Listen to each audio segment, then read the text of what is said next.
Ils ont des CV bien remplis. Avant d'être réalisateur, Stéphane Fuenquinos était directeur de casting pour Harry Potter notamment. David Fuenquinos, lui, est un auteur reconnu. 6 ans après La Délicatesse, il présente cette année Jalouse, avec dans le rôle principal l'actrice Karine Viard.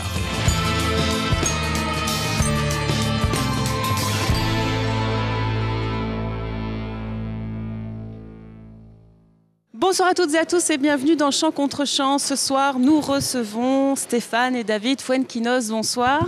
Bonsoir. Merci d'être avec nous pour le film Jalouse. Jalouse, un sentiment humain que personnellement je connais très bien.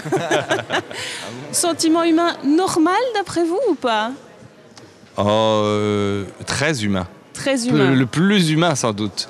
Vous êtes jaloux, vous?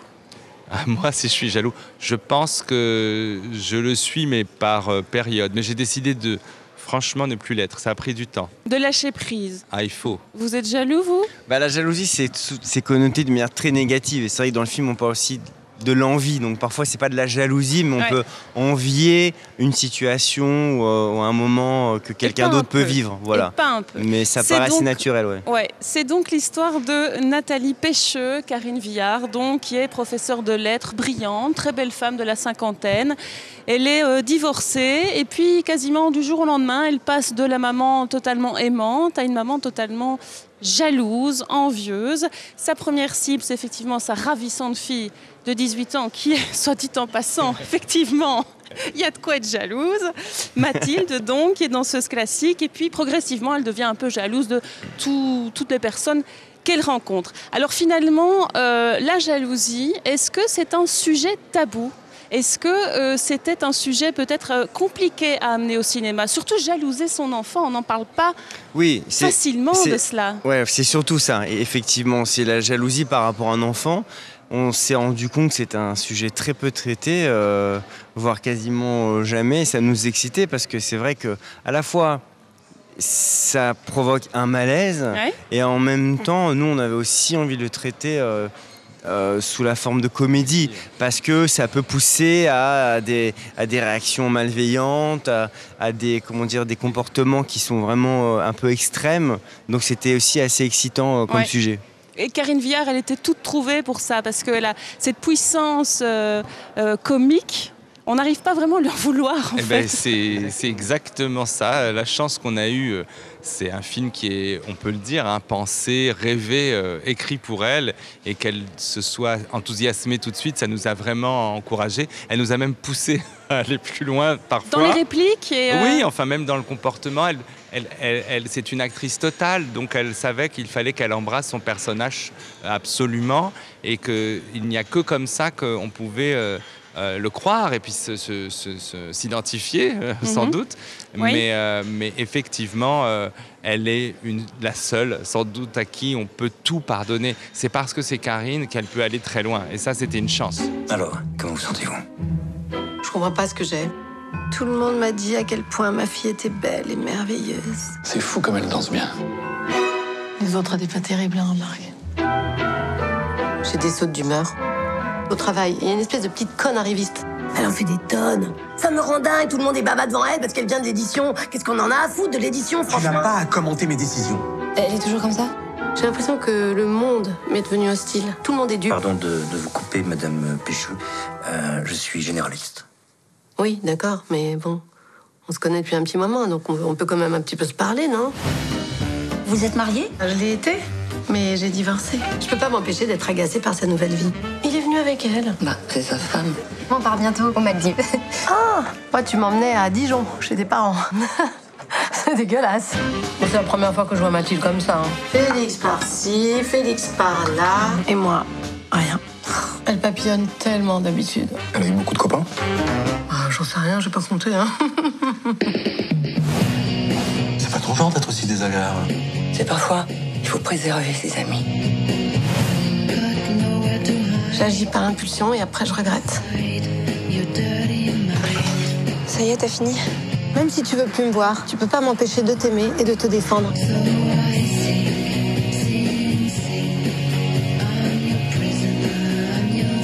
C'est con.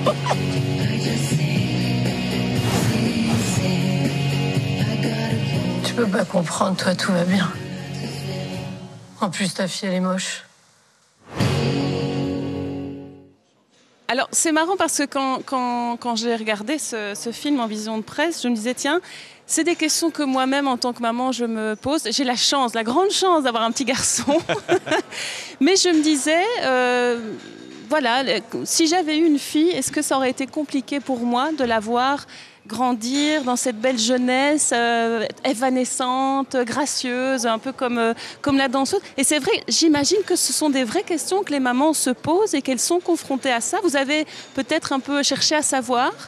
Oui, on a étudié, on a interrogé des femmes, mais pas que. Parce que c'est intéressant, c'est que là, on s'est un petit peu concentré sur la jalousie mère-fille, mais comme dit David tout à l'heure, c'est plus une question d'envie dans un moment où on va pas bien. C'est ça, c'est surtout voilà, un portrait de femme. C'est le portrait d'une femme qui bascule. Et comme elle se supporte plus, eh bien elle ne supporte plus les autres. On va croire qu'on a répété. On est très complémentaires. Non, c'était pour voir s'il dormait pas. Parfois, je m'assure. Vous dites que je suis soporifique, c'est ça? Non. Écoutez, merci. C'est lui qui est fatigué. Mon frère est très sollicité dans le monde entier, donc il revient de l'île de la Réunion. C'est vrai qu'il y a quelque chose comme ça qui... c'est pas forcément dans la relation, c'est le regard extérieur.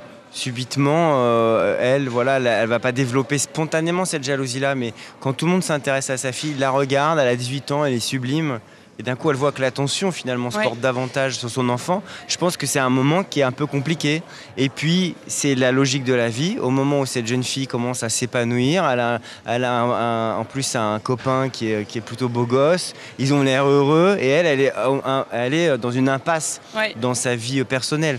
Donc, il y a quelque chose qui crée une tension malgré soi, finalement. Tension, moment de fragilité, y compris, j'ai envie de dire, peut-être... à cause de ce que la société lui renvoie d'elle. Hein. Donc, c'est-à-dire qu'à 50 ans, on est censé être marié, on est censé... Enfin, voilà. Et donc, elle est un peu en marge. C'est ça aussi qui renforce son mal-être. Même si c'est une femme forte, une femme indépendante, une femme qui s'est réalisée professionnellement. Vous le disiez tout à l'heure, elle est désirée et désirable. Malheureusement, elle se saborde un peu. Voilà, c'est comme une maladie, c'est comme quelque chose qui fait qu'à un moment donné, on vrille. Voilà. Alors, le film commence vraiment comme une comédie, avec, je trouve, des répliques savoureuses. Enfin, on a envie d'en retenir quelques-unes pour bien les amener au bon moment. Et puis, surtout avec vos voisins. Surtout, avec les voisins notamment. Oui, les voisins, elle est parfaitement désagréable avec les voisins et pas que. Et puis, je ne vais pas dire pourquoi, parce que je n'ai pas envie de déflorer tout. On flirte parfois, à un moment donné avec la tragédie, le drame, j'ai envie de dire. Est-ce que vous pensez qu'elle est vraiment diabolique ou que ce qu'elle fait est totalement inconscient à ce moment donné? Absolument. Pour nous, il était hors de question. Ce qui nous intéresse vraiment, c'est le réalisme psychologique. Sinon, on basculait dans le cinéma de genre et c'était pas le but. Je pense que dans le réalisme fait qu'on peut passer de la comédie un peu noire à quelque chose d'un peu plus profond, mais sans perdre pour autant le mordant du personnage de Nathalie. Mais ce qui était surtout important, c'est que il fallait que le film ose aller loin. Et c'est vrai qu'il va loin. Là, on parle de la situation, mais sans déflorer de quoi on parle. Mais en même temps, il fallait qu'on puisse à tout prix comprendre cette femme et l'aimer d'une certaine manière. Et qu'on puisse être touché aussi par sa souffrance. Donc il fallait trouver ce curseur. Et la seule possibilité, c'était une sorte d'acte inconscient. Parce que si elle était démoniaque, alors on se serait dit elle est insupportable cette femme, on arrête le film et au revoir. Donc il fallait aussi comprendre la trajectoire de douleur finalement de cette femme. Oui, puis il y a des moments où moi personnellement je me suis dit c'est pas forcément méchant. Je pense à l'épisode avec sa copine, son amie Anne Dorval, qui est géniale d'ailleurs aussi dans ce film. Elle l'atteste, elle la bouleverse aussi, mais ça là peut où aussi... Là où vous avez raison, c'est que souvent, elle n'estime pas faire le mal. Voilà. Elle le dit à un moment donné, j'agis par impulsion. Elle est cash. Elle est cash. Elle dit, j'agis par impulsion et je le regrette. Mais c'est vrai que c'est une vraie question qu'on se pose. Si par exemple on voit sa meilleure amie, enfin le mari de sa meilleure amie avec une autre femme dans la rue, qu'est-ce qu'on fait? Est-ce qu'on le dit? Est-ce qu'on le dit pas? Donc elle décide de le dire en le disant je suis ton amie, c'est normal que je te le dise, tu devais le savoir. Et en même temps elle se rend compte que ça peut être extrêmement violent et malveillant et qu'il vaut mieux se taire parfois. Alors à un moment, il y a ce moment où elle touche le fond, hein, d'où les scènes de piscine. D'où les scènes de piscine. Et justement, c'est à ça que je voulais venir. On sent aussi l'importance dans le film, ce message que vous auriez peut-être voulu faire passer, c'est l'importance de se reconnecter avec son corps et avec son esprit pour aller mieux. Ça, c'est quelque chose qui transparaît sur la fin du film. C'était important pour nous de ne pas avoir en tout cas un troisième acte de rédemption, comme on aurait pu imaginer. Ce qu'on adore, c'est à la fois surprendre le spectateur et se surprendre en même temps. Mais ce qui était intéressant, c'est que toujours dans ce désir de réalité psychologique, on s'est dit, voilà, il faut qu'à un moment donné, elle écoute, toujours un peu en décalage d'ailleurs, même si elle voit des médecins, mais c'est pas à eux qu'elle se confie le plus, voilà. Il y a quand même quelque chose qui rentre par une oreille, elle entend les conseils. Donc c'est comme un instinct, le même instinct qui l'a fait être malveillante, cet instinct la pousse à un peu plus s'écouter et peut-être calmer le jeu. Mais c'est vrai qu'on en parle beaucoup dans le film, vous avez vraiment raison, c'est un thème absolument sous-jacent. À partir du moment où elle dit au tout début du film, je me sens mal dans mon corps. Et il y a quelque chose de l'ordre du dérèglement et que l'apaisement va passer justement par un sentiment d'essayer de se sentir mieux avec soi-même pour pouvoir aimer à nouveau les autres. Et par une rencontre aussi, incarnée par une dame âgée en fait, hein, donc qui est quelque part... qui doit probablement incarner sa peur, puisqu'elle a peur de vieillir, hein, et en même temps qui lui redonne espoir. Enfin, c'était, je trouve, un très beau symbole. C'est comme ça que je l'ai perçu, c'était peut-être pas l'intention. C'est totalement juste. Il y a cette fragilité, hein, et en même temps, ce qui nous attirait, c'était qu'elle puisse finalement trouver une forme de force avec la personne la plus fragile qui soit. Puisqu'elle va l'écouter, elle va se confier et elle a quelque chose de l'ordre de la transmission et de la douceur qui va... De la douceur. Et on n'est pas dans un terrain de rivalité forcément à ce moment-là et c'est souvent le cas. Quand on est mal, on peut s'accrocher finalement à quelqu'un qu'on va croiser à un moment donné de sa vie qui arrive au bon moment. Voilà. Et cette femme âgée qui est une formidable comédienne, Thérèse Roussel, et c'est vrai que ça a été, c'est vraiment l'élément qui fait que tout peut repartir. Voilà. Jalouse donc, sortie en salle en Belgique le... En Belgique, on attend. On attend, hein. En tout cas, pour la France, c'est le 8 novembre. Le 8 novembre. Ouais, donc on va aller jusqu'en France. Voilà, il va pas tarder en Belgique. On espère que la Belgique, ce sera juste après. Ce sera après. Voilà, surtout que notre jeune héroïne est belge. Hein. Ah oui.